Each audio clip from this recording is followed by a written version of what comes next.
भूतिया रास्ता। चंपकवन नाम का एक बहुत ही सुंदर सा जंगल था। चंपकवन के पास ही सुंदरवन नाम का एक जंगल था।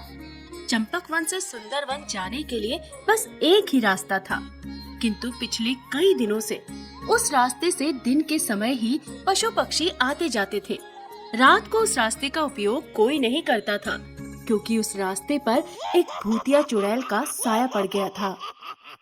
एक बार चंपकवन में रहने वाला पिंकू चिड़ा किसी काम से सुंदरवन गया हुआ था।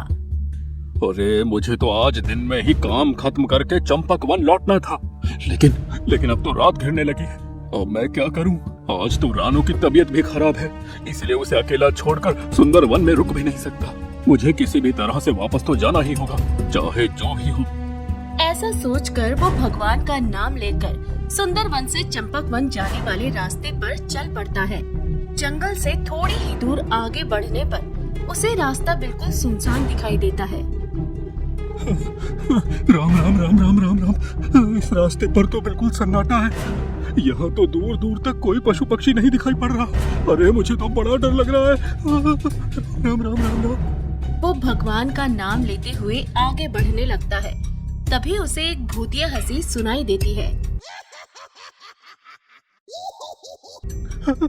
चल तू जलाल तू आई भला को टाल तू, चल तू जलाल तू आई भला को टाल तू। हे भगवान, आज मुझे बचा लो। आज के बाद मैं कभी भी अंधेरा होने के बाद इस रास्ते पर नहीं आऊंगा। हे भगवान, चल तू जलाल तू।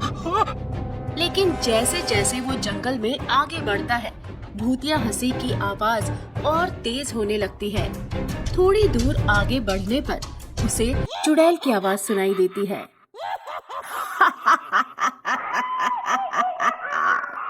कितने दिनों बाद कोई पक्षी इस रास्ते पर आया है। आज तो मैं जी भरकर उसका खून पीऊंगी और पेट भरकर भोजन करूंगी। लगता है आज मैं बच नहीं पाऊंगा। अरे आज तो इस भूतिया रास्ते की चुड़ैल मुझे छोड़ेगी नहीं। मैं तेज तेज उड़ता हूँ। ऐसा सोचकर वो और तेजी से उड़ने लगता है, लेकिन तभी चुड़ैल चिड़िया बहुत तेजी से उसके ऊपर हमला कर देती है और उसको मारकर उसका सारा खून पी जाती है। इस घटना के कुछ दिन बीत जाते हैं। एक दिन कबूतर, मधुमक्खी, चूहा और मोर अपने मित्र की शादी से लौट रहे होते हैं। अरे जल्दी चलो भाई लोगों, मैंने सुना है कुछ दिन पहले ही इस रास्ते से गुजरने वाले एक चिड़े को इस रास्ते पर रहने वाली चुड़ैल ने मार डाला था। जल्दी करो। अरे तुम लोग तो बड़े डरपोक हो। अरे सुनी सुनाई बातों पर भरोसा कर लेते हो। ये चुड़ैल वगैरह कुछ नहीं होती है, ये सब जंगल के पक्षियों की फैलाई हुई अफवाह है। हाँ नहीं नहीं, मोर बिल्कुल सही कह रहा है। मैंने भी सुना है इस रास्ते पर एक चुड़ैल रहती है और ये रास्ता भूतिया है। हम सबको अंधेरा होने से पहले इस रास्ते को पार कर लेना चाहिए। अरे छोड़ो ना ये सब बातें। अरे मौसम देखो कितना सुहाना है। वाह वाह वाह वाह। अरे रात के अंधेरे में गीत गाते हुए अपने जंगल की ओर चलने का मजा ही कुछ और होगा दोस्तों। अरे आज तो मजा ही आ जाएगा। वाह वाह वाह। अरे तुम सब मेरी बातों को मजाक समझ रहे हो? मुझे तो बहुत ही डर लग रहा है। अरे तुम सबके कारण आज हमें लौटते हुए इतनी देर हो गई है। अब बस जल्दी जल्दी अपने जंगल की ओर बढ़े चलो। हाँ, मोर कह ही रहा होता है कि तभी उन्हें सुनसान रास्ते से किसी भूतिया पक्षी की हंसी की आवाज सुनाई देती है। अरे वाह वाह वाह। अरे मुझे तो लग रहा है कि कोई पक्षी हमारे साथ मजाक कर रहा है। अरे देखो ना कैसे भूतिया पक्षी की आवाज निकाल कर हंस रहा है। वाह वाह वाह। नहीं नहीं, ये कोई मजाक नहीं है। मुझे तो लग रहा है कि सच में ये किसी भूतिया पक्षी की ही आवाज है। मुझे लगता है ये रास्ता सच में भूतिया है। यहाँ जरूर कोई भूतिया पक्षी की आत्मा रहती है। मेरा तो पहले ही डर के मारे बुरा हाल है, ऊपर से ये भयानक आवाज और रात का सन्नाटा। अरे मेरे तो होश गुम हो रहे हैं। अब तुम लोगों को यहाँ रुकना है तो रुको, मैं तो जा रहा हूँ। इतना कहकर मोर तेजी से उड़ने लगता है और बाकी पक्षियों से आगे निकल जाता है। तभी कबूतर, मधुमक्खी और चूहा के सामने भूतिया चुड़ैल आ जाती है। आज तो लगता है मेरी दावत का दिन है। एक साथ इतने सारे जानवर, आज तो मजा ही आ जाएगा। चुड़ैल की बात सुनकर कबूतर, चूहा और मधुमक्खी बहुत डर जाते हैं। अरे मोर बिल्कुल ठीक कह रहा था, ये रास्ता सच में भूतिया है। अरे इस रास्ते पर तो सच में चुड़ैल चिड़िया रहती है भाई। अरे आज हमें ये नहीं छोड़ेगी, भगवान बचाओ।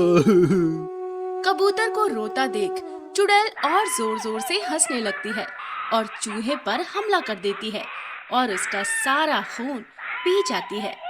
उसके बाद चुड़ैल चिड़िया मधुमक्खी और कबूतर को भी मार डालती है। अगले दिन सुबह अरे मैंने उन तीनों को कितना समझाया था कि रात में अंधेरा होने के बाद उस रास्ते से मत जाओ, लेकिन उन्होंने मेरी बात नहीं मानी और मेरी बातों का मजाक उड़ाते रहे। अगर वो लोग मेरी बात मान लेते तो शायद आज जीवित होते। अगर आप चारों एक ही साथ थे तो उस चुड़ैल ने आपको कैसे छोड़ दिया? क्या उसने आपके ऊपर हमला नहीं किया? अरे चुड़ैल के उस भूतिया रास्ते पर आने से पहले ही मैं वहाँ से भाग गया था। मैंने तो उन सभी को समझाने की बहुत कोशिश की थी लेकिन उन्होंने मेरी बात नहीं मानी। ये तो सचमुच बहुत दुख की बात है। एक एक करके उस भूतिया रास्ते पर जाने के कारण जंगल के कितने ही जानवरों की जान चली गई है। हमें इस भूतिया रास्ते का राज पता करना ही होगा। आखिर वो चुड़ैल चिड़िया है कौन और वो उस रास्ते से गुजरने वाले जानवरों को अपना शिकार क्यों बनाती है? आखिर उसकी जंगल वासियों से क्या दुश्मनी है? हाँ, तुम बिल्कुल सही कह रही हो। हमें जंगल के बाकी पक्षियों को बुलाकर इस बारे में चर्चा करनी चाहिए। हाँ, ऐसा सोचकर बिल्ली और मोर जंगल के सभी पशु पक्षियों को एकत्रित कर लेते हैं। जंगल वासियों, उस भूतिया रास्ते पर जाने के कारण कल रात हमारे 3 साथियों की मौत हो गई है। पिछले कुछ दिनों में उस भूतिया रास्ते पर कई पशु पक्षियों की जान गई है।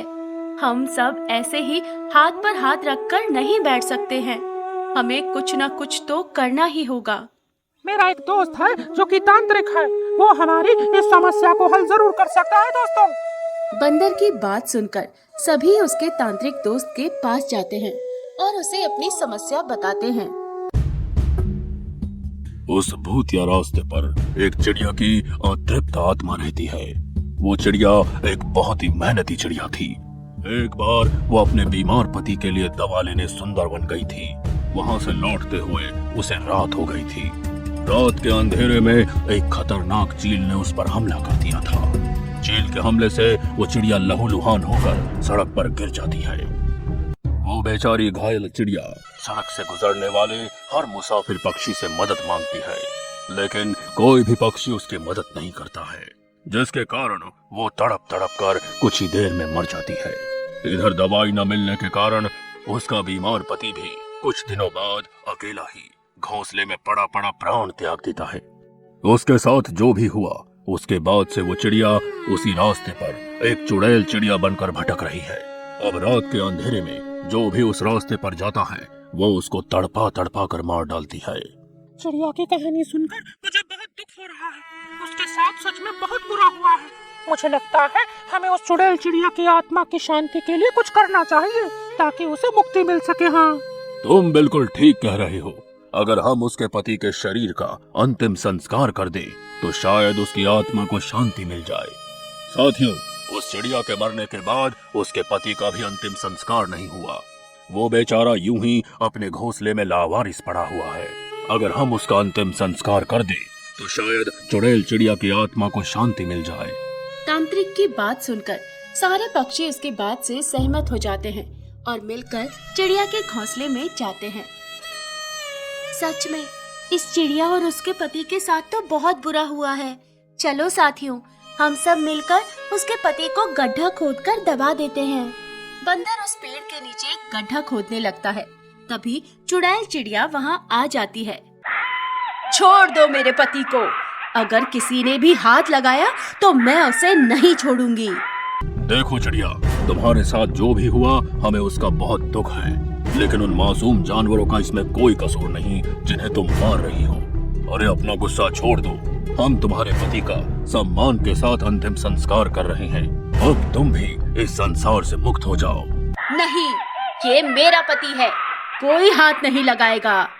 देखो चिड़िया, तुम्हारे पति को दफनाने के बाद हम यहाँ पर उसके नाम का एक स्मारक भी बनवाएंगे, लेकिन अब तुम इस रास्ते को छोड़कर हमेशा के लिए चली जाओ। हम सबकी भलाई इसी में है।